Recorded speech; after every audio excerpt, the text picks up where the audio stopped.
मुख्यमंत्री नीतीश कुमार दूसरी बार जेडीयू के अध्यक्ष बन गए। राष्ट्रीय कार्यकारिणी की बैठक में उन्हें सर्वसम्मति से पार्टी का नेता चुन लिया गया। इससे पहले ललन सिंह ने पार्टी प्रेसिडेंट के पद से इस्तीफा दे दिया।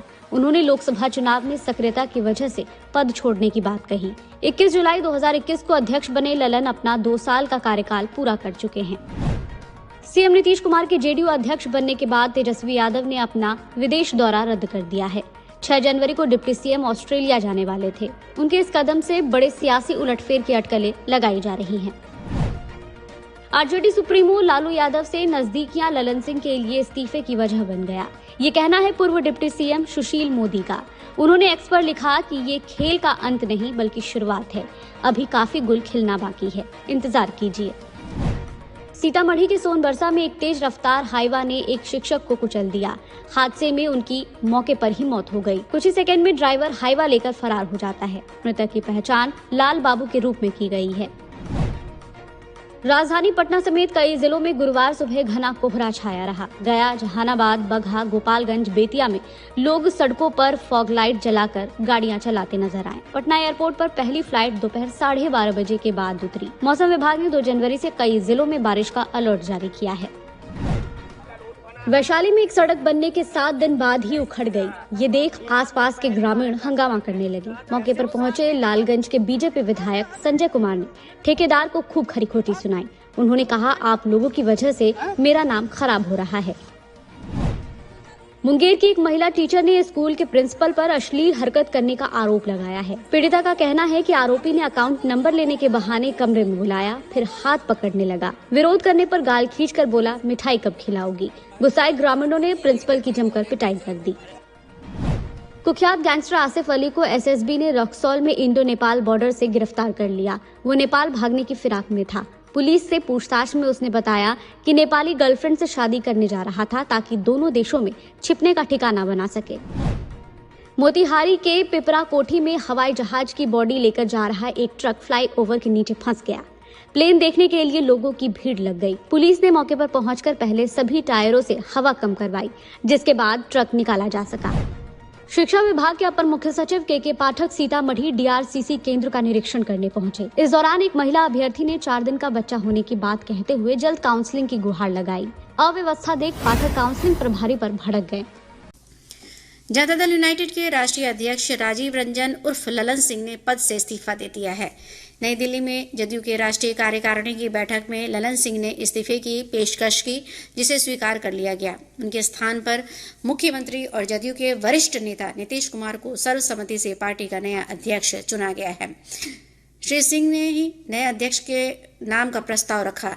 इधर राष्ट्रीय कार्यकारिणी की बैठक के बाद संवाददाताओं से बातचीत में पार्टी के वरिष्ठ नेता विजय कुमार चौधरी ने कहा कि श्री सिंह ने आगामी चुनाव में व्यस्तता के मद्देनजर इस्तीफा दिया है। राज्यों के मुख्य सचिवों का 3 दिनों का राष्ट्रीय सम्मेलन आज नई दिल्ली में आयोजित किया गया। प्रधानमंत्री नरेंद्र मोदी की अध्यक्षता में आयोजित इस सम्मेलन में राज्यों और केंद्र के बीच साझेदारी को और मजबूत बनाने पर जोर दिया गया। सम्मेलन में केंद्र सरकार के प्रतिनिधि, राज्यों और केंद्र शासित प्रदेशों के मुख्य सचिव और अन्य वरिष्ठ अधिकारियों सहित 200 से अधिक प्रतिनिधियों ने भाग लिया। राज्य निर्वाचन आयोग ने मतगणना के लिए सुरक्षा के व्यापक प्रबंध किए हैं। मतगणना की सभी गतिविधियों की लाइव वेबकास्टिंग की जाएगी। मतगणना सुबह 8 बजे से संबंधित प्रखंड मुख्यालयों में होगी। आयोग से प्राप्त जानकारी के अनुसार मतगणना के बाद 388 महिला और 348 पुरुष उम्मीदवारों के किस्मत का फैसला होगा। प्रधानमंत्री नरेंद्र मोदी दरभंगा से आनंद विहार के बीच अमृत भारत ट्रेन के परिचालन की शुरुआत करेंगे। पहले दिन यह ट्रेन अयोध्या स्टेशन से आनंद विहार के लिए खुलेगी। सप्ताह में 2 दिन चलने वाली इस ट्रेन का नियमित परिचालन अगले वर्ष 1 जनवरी से होगा। बिहार के कई स्टेशनों को इस ट्रेन के रूट में शामिल किया गया है, जहां इसका ठहराव होगा। इधर श्री मोदी कल अपने अयोध्या दौरे के क्रम में कई विकास परियोजनाओं का शुभारंभ और शिलान्यास करेंगे।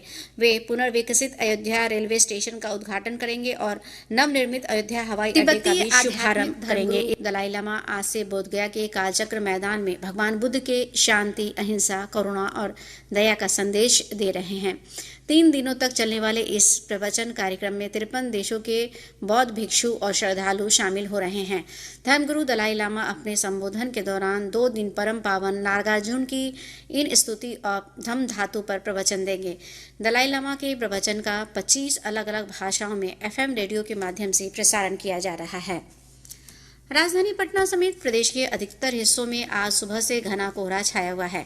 कोहरे के कारण दृश्यता का स्तर 50 मीटर से भी कम होने से रेल, सड़क और हवाई यातायात प्रभावित हुआ।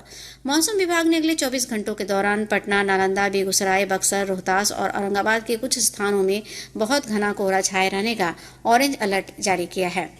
वहीं प्रदेश के उत्तर पश्चिम, उत्तर मध्य और दक्षिण पूर्व भागों के कुछ स्थानों में घना कोहरा छाए रहने का येलो अलर्ट जारी किया गया है।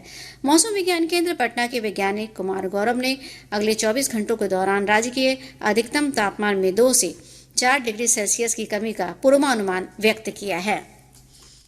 अगले 24 घंटों के दौरान राज्य का मौसम शुष्क बना रहेगा एवं राज्य के अधिकतम तापमान में 2 से 4 डिग्री सेल्सियस की कमी होने का पूर्वानुमान है। राज्य के न्यूनतम तापमान में कोई विशेष परिवर्तन नहीं होने की संभावना है। बहुत घना कोहरा राज्य के दक्षिण पश्चिम एवं दक्षिण मध्य भागों के 1 या 2 स्थानों में, घना कोहरा उत्तर पश्चिम, उत्तर मध्य एवं दक्षिण पूर्व भागों के कुछ स्थानों में, जबकि शेष भागों में हल्के से मध्यम स्तर का कोहरा छाए रहने का पूर्वानुमान है।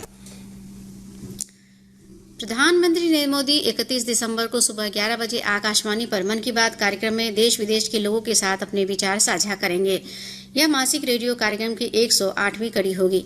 यह कार्यक्रम आकाशवाणी और दूरदर्शन के समूचे नेटवर्क पर प्रसारित किया जाएगा। इसके साथ ही यह आकाशवाणी वेबसाइट तथा news on AIR mobile app पर भी उपलब्ध होगा। मन की बात कार्यक्रम का आकाशवाणी, दूरदर्शन समाचार, प्रधानमंत्री कार्यालय और सूचना तथा प्रसारण मंत्रालय के YouTube चैनलों पर भी सीधा प्रसारण होगा।